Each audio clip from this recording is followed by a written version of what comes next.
Good week. Another unbelievable week here at the University of Kentucky.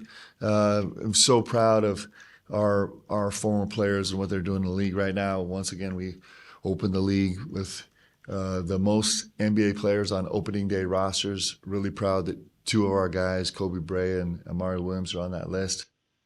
27 guys now, which is the most, and excited for those guys as they move forward.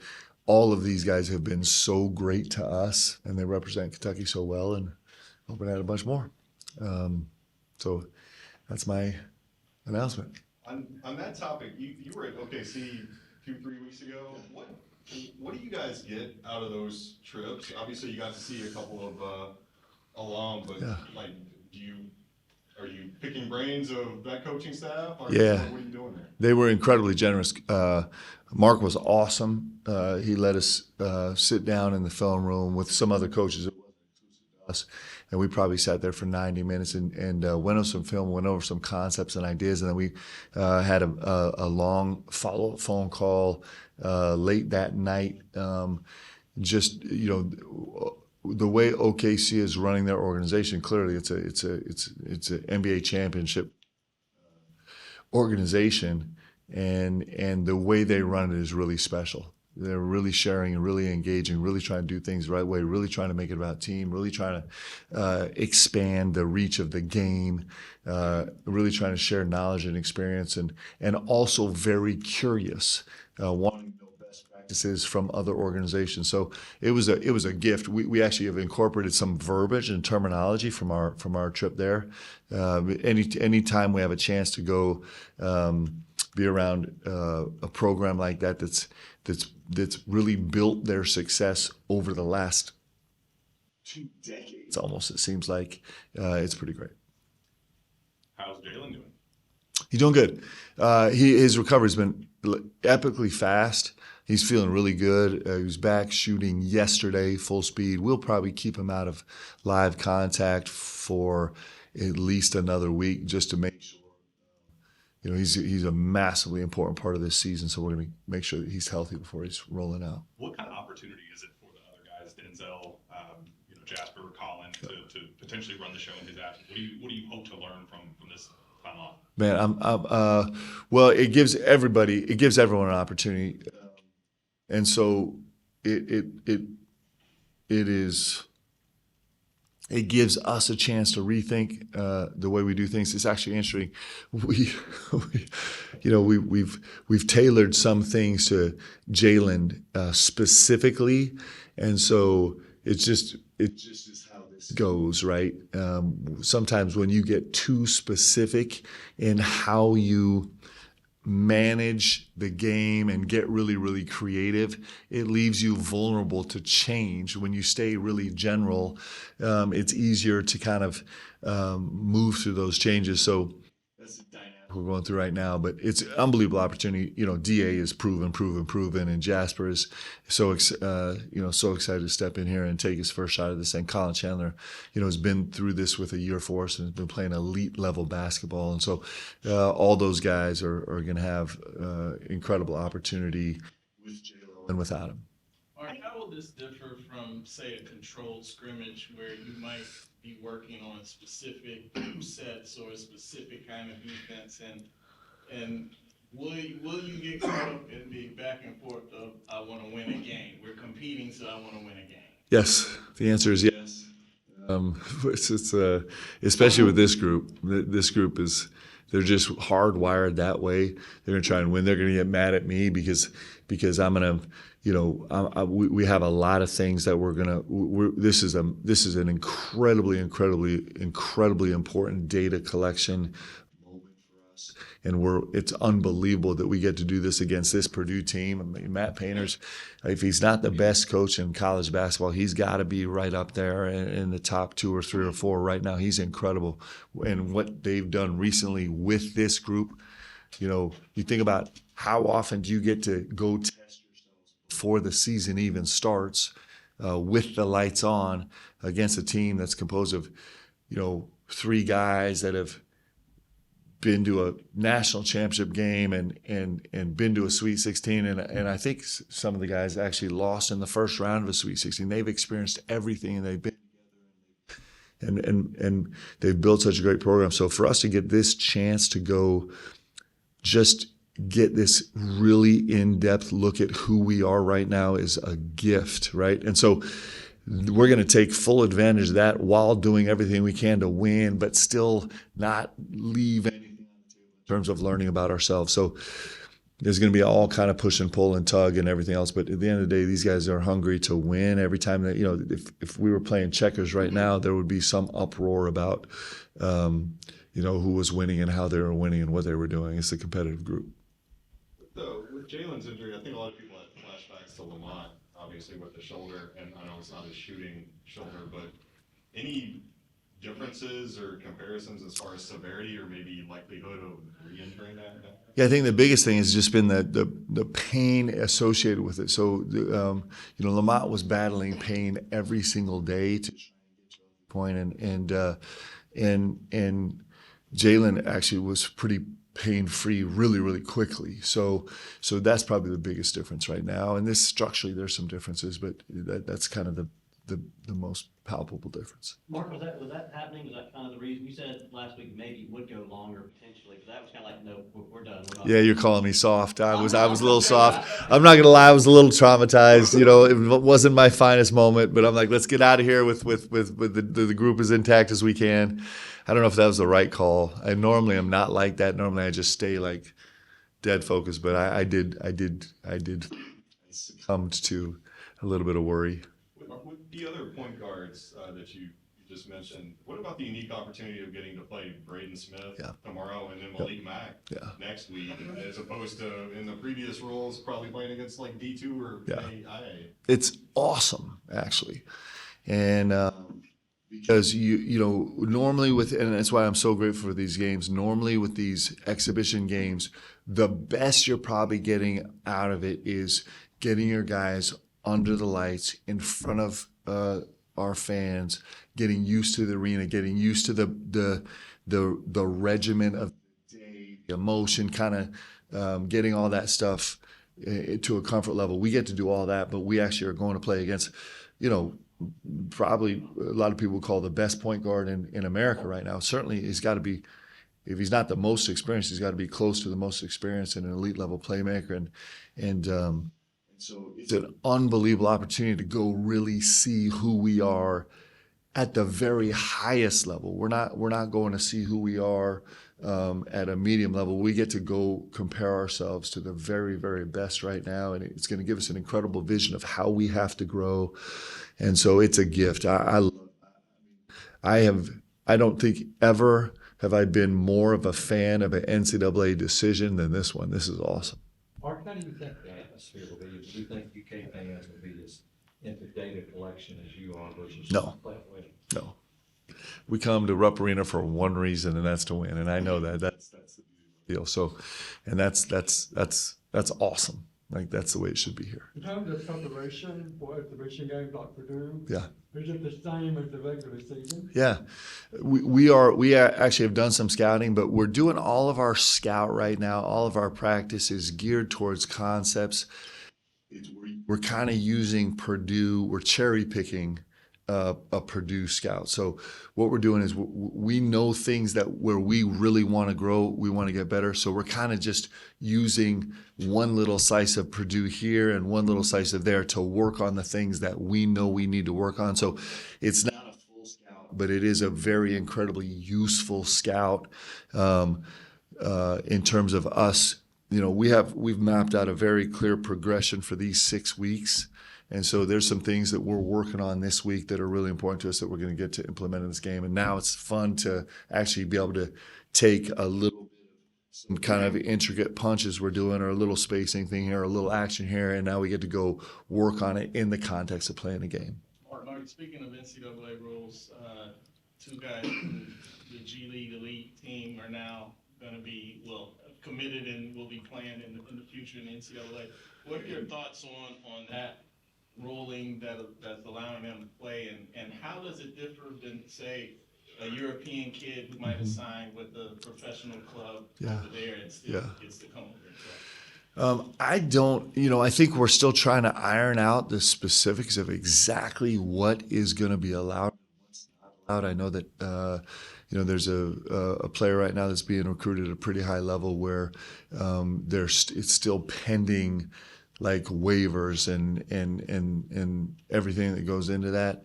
We're working it all out in real time. I think it's a fascinating time to be a college coach. There's so many things that we don't know, but I still come back to this place. I might be standing a little bit alone on this runway, but I still feel like this is the greatest opportunity in the world for these young men to like grow into men. I don't think we're losing that. I think I gave you guys this anecdote about in the spring, I got a little frustrated. I'm like, this is pro. And then at the first meeting with our guys, I'm like, no, it's not. This is like young guys that have a couple dollars in their pocket, but they need us more than ever before. And so I still think this is the best place in the world to grow, to kind of make that steps from being a high school kid to going on being a pro. And that transition to me is one of the most extraordinary, when I say pro, to being an NBA player, I think it's one of the most extraordinary, fast-paced, like all-encompassing transition that athletes go through.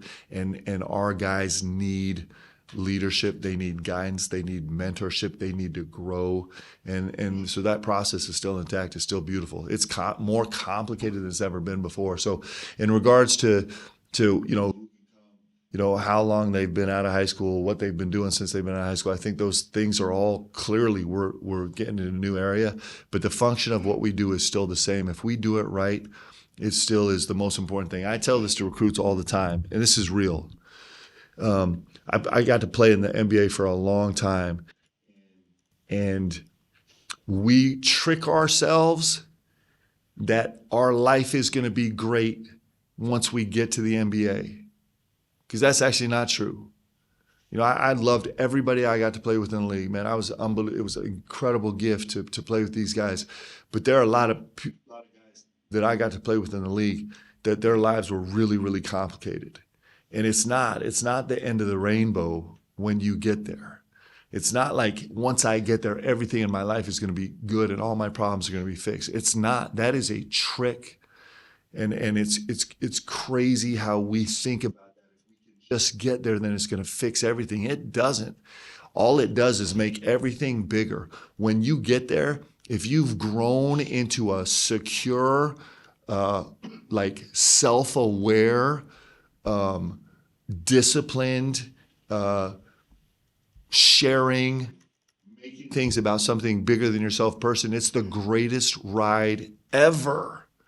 But if you get there and you haven't grown into somebody that's capable of taking it on, it could actually make your life incredibly miserable. So this learning ground that we have right here, right now, is still maybe more than ever massively important. And so I don't know the specifics, but I do know that. I really believe that. And it's our jobs are more important than they've ever been in terms of mentoring these kids to become something great that's gonna be able to give them a joyful life. Mark, even though the scrimmage was abbreviated, were you able to take a couple of those data collection points from a limited time you got? Yeah, it was really good. When you jump into live play, there's just so much slippage, right? There's slippage everywhere, and so that's the fun part of this part of the season is we're going to walk into this game against Purdue, and we're going to see slippage all over. We're like, man, we were drilling this so well, and in the game, there's all this slippage, and that's the process we go through now, and certainly. We saw some of that in the scrimmage, but that's the next natural step in the evolution of your team is that you teach, you do in a very controlled environment, and then you do in a less controlled environment. You got to reteach, and then you do in a even less controlled environment, and then you reteach and reaffirm. And so we're in that process right now. Mark, when a player like Jalen or Lamont or JQ goes down, does your medical school background kind of help a player go through something like they're going through? I wish it did better. Like I've said this over and over, the best thing for medicine was me getting out. Probably saved our medical world. I have some real familiarity with a lot of the entry level information, and so that's nice. that I can communicate. That I can, in some ways, on a very, very basic level, I can be a little bit of a liaison between a doctor and a trainer and an athlete. But they don't need me for that process. We have the best performance guys ever. What's been the most challenging things? Oh, wow. Purdue, actually. To be honest with you, like I would tell you all kind of stuff about us, but this is it. This is the number one team in the country for a reason. And the way that Matt has done this, the way that he's put this team together is incredible, and the way he's retained his guys is incredible, and the way he coaches is incredible, and the makeup of these kids is incredible, and they are a insanely formidable opponent before you even start the season. So it's a great challenge, and it's what we're grateful for. It's going to be an unbelievable look into who we are right now. Mark, following up on that, Smith's numbers kind of speak for themselves, but when you break down his film as opposing coach, what stands out? Well, there's not a lot you can do with him. So, with him, you're going to try all of your punches. You're going to try all of your different looks, which, our package is a little bit limited right now, but you're going to try them all, and he's just pretty good about interpreting everything that's going on. He's we've talked about this before, but he's one of those point guards that's actually incredibly comfortable just moving all the pieces on the floor. He when he needs to be, he can be an elite level scorer at all three levels. He's an unbelievable playmaker. He puts you in really complicated situations. He's really good at responding. You change up a look for him, and it's like for a lot of guys, when you change up a look possession to possession, it can throw him off balance. But for him, in real time, he's just like, "Yep, I've seen this 100 times. I'll go handle this also." So he's got great quickness and toughness and IQ out of this world, and he's a terrific player. Mark, you got a little preview USA between Daniel and Malachi. What did you learn from that kind of head-to-head battle? Two unbelievable kids, two really incredible talents. They approach the game a little bit different, but that's gonna be really fun. You're gonna see two young bigs that have incredible futures in this game, and so they'll be fun. But both great kids. What's been the most gratifying thing about watching this group come together up until this point? I've talked about it, a lot of it, so I'm just going to repeat myself a little bit, but there's some things that make me smile. Like the fact that I can't get these guys to shut up is just incredible. The first time we actually had a practice yesterday with courtesy of Coach Brooks, who's always, AB does an unbelievable job about looking at our program holistically. Like sometimes we get lost in the weeds, and he's always taking this 30,000-foot view, and so he just a small tweak. He's like, Coach, because we've been talking about how much our guys communicate, like how relentless they are communicating. He's like, hey, the next step right now is let's get in the gym with a ton of crowd noise. Let's make it feel like it's really there. And sure enough, it had the impact on our team that it has on every team. It's a little disorienting, and the first thing you do is you stop communicating quite as much because you think guys can't hear you. But the trick is when you play the way we do, your mouth going is actually what makes your mind work. And so when you stop actually talking about everything aloud, you stop reading as quickly. So it's been incredibly gratifying, one, to see our guys like just absolute joy in communicating with each other. And it's been another thing to see our coaches step up and be like, hey, let's actually take this to the next level. I love our team's communication right now. It's going to be important for us all year long. I love their competitive spirit. I love practice. I love our practices so much because our guys make it fun. Like there's not one guy on our team that disengages. They are just so hungry to win whatever it is we put in front of them. It makes practice just a joy. So been really gratified by that.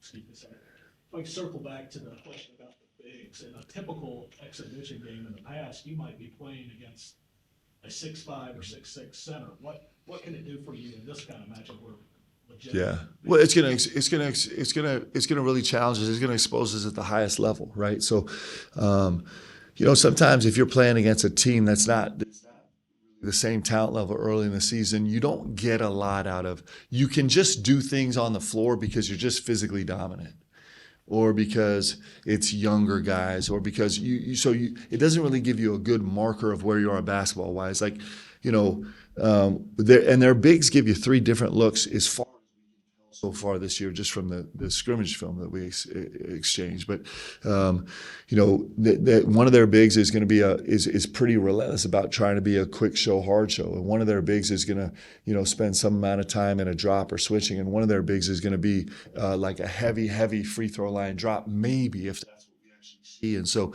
but these are all like top bigs in the country. And so sometimes when you're playing against a drop and you go to Gortat or you go to snake it and make a rim, sometimes you get away with things because you have superior talent. We're not getting away with anything. This is going to be all about being able to execute at the absolute highest level. And so it's going to really be an incredibly accurate read on where we are right now compared to where we need to get. And that's why these games are such a gift. Right now, you're just trying to learn your team as much as you can, as quick as you can. So to be able to play the number one team in the country right now, like we're going to get to learn our team faster than we normally would, and that's exciting. Coach, speaking about just like crowd noise, how have the players adapted to use that to their ability? Have they become accustomed to that yet? It's a skill. Yeah. So it's a skill. And it's a skill that we'll continue to learn on, but we took our first step on it. And what's nice is that as a player, you don't even know you're going to do that. You don't even actually realize. It's just like, you hear all the noise in practice where it's just like piped in. And so it's annoying and distracting. And you're used to like blowing the whistle and then having some quiet where just one coach is giving instruction or two players are having a conversation. You're trying to do that and you're yelling and it's just annoying. In practice, it's way more annoying than it is in the game. And so we stopped practice twice to remind our guys, be like, guys, just because you feel like you can't hear because of noise, like you talking, even if your teammate can't hear, it's how we play every single second of every day. So it's literally a skill that our guys learn and recognize and then can activate. So that's just a process. I guess I'll throw out the last one. Mark, you mentioned at the beginning that you feel like this change, be able to play, Division I teams as the preseason scrimmages, one of the best changes in NCAA's made in years. Does that make you more encouraged they're going to get to the 40, maybe not to 41 games 41. That you want to get to? Yes. Does that make you more encouraged? Yes, I'm really actually encouraged. I think that I think we're going to end up in some type of space like that. I think it's going to be great for basketball, especially in this current tenure of basketball. I think it's really important. And I listen, this is a great step. 2 games. They're adding another game next year, so we get to 32 plus the 2 D1 exhibitions. So we're at 34. We're only 7 shy. We can do 7. Speaking of numbers, I got a little number for you. So again, if you pay attention, 27 Kentucky ball players on NBA opening day rosters, the most in all of college basketball. And we set a record for the most made threes in the history of Kentucky basketball last year, and 27 divided by 3 is 9.